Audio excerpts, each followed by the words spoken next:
لوگوں کو رہنمائی کی کہ وہ آپ کو پہچانے. اب دیکھیے انٹروڈکشن حضور کا کرا رہے ہیں ابو طالب اور کریڈٹ لے رہا ہے اللہ. انگلی پکڑ کے دکھا رہے ہیں ابو طالب اور کریڈٹ لے رہا ہے اللہ سبحانہ وتعالی. تیسری آیت اس تناظر کی وَوَجَدَكَ عَائِلًا فَأَغْنَى. آپ کو غریب پا کر اللہ نے غنی نہیں بنایا. ذرا توجہ کیجئے گا. حضرت ابو طالب نے 100 اونٹ دیا ہے اپنا کہ آپ استعمال کیجئے اس لیے کہ آپ کے قرضے اتر جائیں. اونٹ اس زمانے میں مرسڈیز کے برابر ہوتا تھا. 100 مرسڈیز دی ہے کہ انہیں بیچ کر اپنے قرضے اتاریے, اپنی تبلیغ کیجئے. تو قرضے اتار رہے ہیں ابو طالب. فقر رسول کو غنا میں بدل رہے ہیں ابو طالب. غربت رسول کو امارت میں بدل رہے ہیں ابو طالب. اور کریڈٹ لے رہا ہے اللہ. حالانکہ اللہ کہتا ہے وَمَا رَمَيْتَ إِذْ رَمَيْتَ وَلَكِنَّ اللَّهَ رَمَى. اے میرے حبیب یہ سنگریزے تم نے نہیں پھینکے, یہ ہم نے پھینکے ہیں. وَمَا يَنْتِقُ عَنِ الْهَوَىٰ إِنْ هُوَ إِلَّا وَحْيٌ يُوحَىٰ. اے میرے حبیب یہ تم نہیں بولتے ہو, لہجہ تمہارا ہوتا ہے, کلام ہمارا ہوتا ہے, زبان تمہاری ہوتی ہے, گفتگو ہماری ہوتی ہے. ان دو آیتوں میں یہ ثبوت ہے کہ حضور کے قول میں بھی مہر وحی ہے, حضور کے فعل میں بھی مہر وحی ہے. اور اللہ فرماتا ہے حضور بولتے ہیں تو میں بولتا ہوں, حضور کرتے ہیں تو میں کرتا ہوں.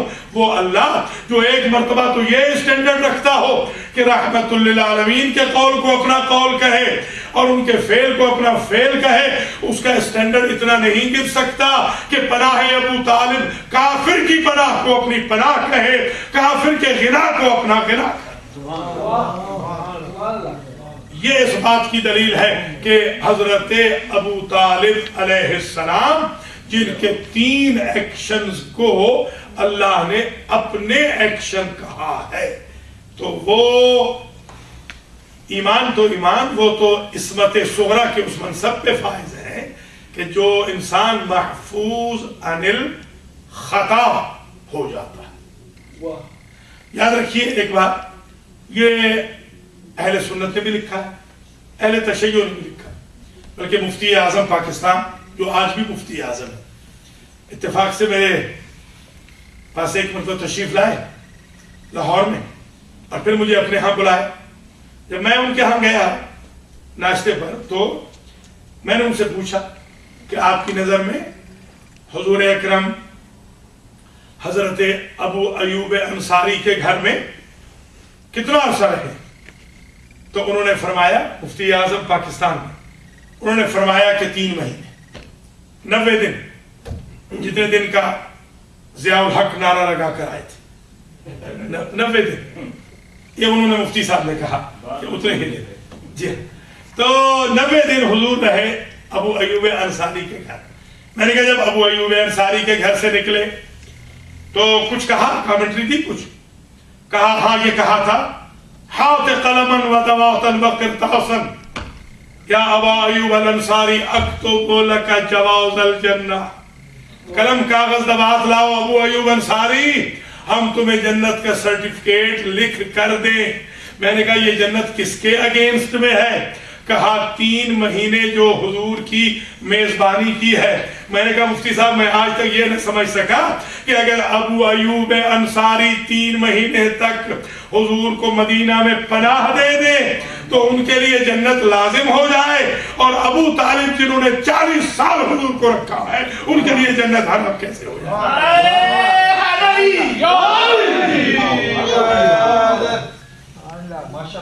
تو حضرت عمران کا جو نام ہے آج مجھ سے یہ بھی سن لیجئے.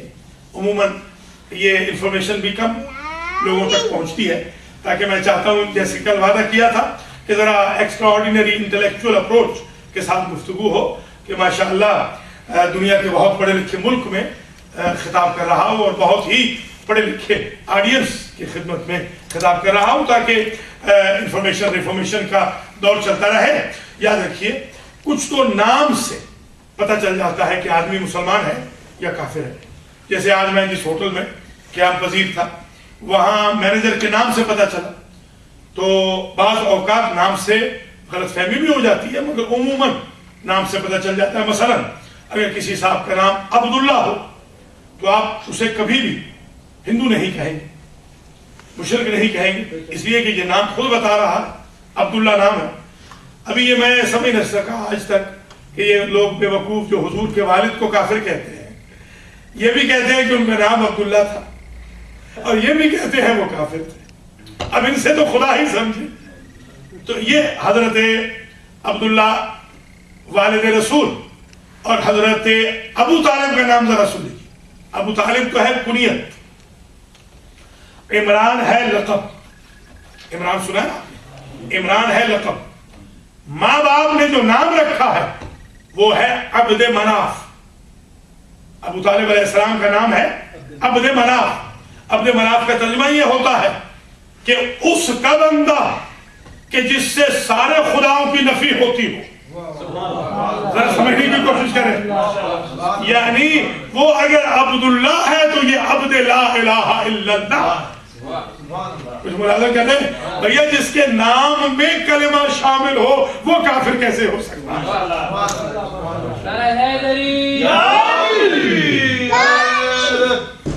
عبد مناف حضرت کا نام نامی ہے، اور ایک لقب ہے سید البطحہ۔ بطحہ کہتے ہیں مکہ اور مدینہ۔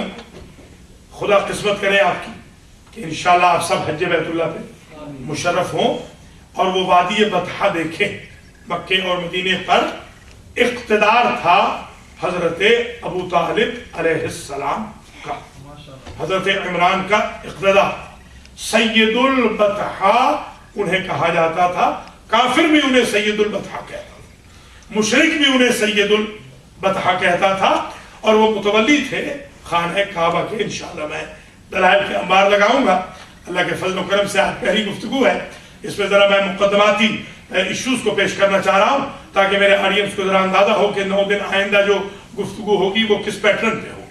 تو یاد رکھیے حضرت ابو طالب، عمران، عبد مناف، سید البطحہ، مربی رسالت و امامت، والد حلال مشکلات۔ ذرا تعارف دیکھیں اور ذرا عقیدہ دیکھیں حضرت ابو طالب علیہ السلام کا، کہ اسے بھی دونوں مکاتب فکر نے لکھا ہے الحمدللہ۔ ابھی میرے کچھ بھائیوں نے کہا کہ کیا اس میں فرق آ جائے گا اگر آپ یہ نہ کہیں کہ بھئی ہمارے ہاں بھی لکھا ہوا ہے۔ میں نے کہا بھیا میں تو منصف ہوں، انصاف والا ہوں، جب آپ کے ہاں لکھا ہے تو ہم کیوں نہ پڑھیں؟ ضروری ہے کہ پتہ چلے کہ شیعہ اور سنی کا اس میں کوئی اختلاف نہیں۔ ابھی جو میں بس کرنے جا رہا ہوں نقطہ، اس میں خاص توجہ رکھیے کہ جب حضرت علی علیہ السلام پیدا ہوئے خانہ خدا میں، کعبہ محترمہ اور معظمہ میں، تو سرکار آئے، حضرت ابو طالب آئے، اور آپ نے 2 شعر کہے، 2 شعر، ان پہ خاص توجہ ہے۔ فرماتے ہیں یا رب یا ذا الغسق الدجی والقمر المبتلج المزی بین لنا فی امرک المقضی ماذا ترا فی اسم ذا السبی۔ اے سورج کو روشنی دینے والے میرے رب، توجہ کیجئے گا، اے چاند کو روشنی دینے والے میرے رب، تیرے گھر میں میرا بیٹا آیا ہے، تو بتا نام کیا رکھوں؟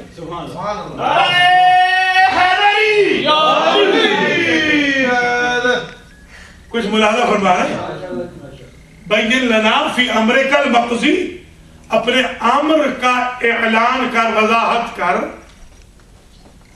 ماذا ترا، تیری رائے کیا ہے، تیری اوپینین کیا ہے بالِ الہ فی اسم ذا السبی، اس بچے کے بارے میں۔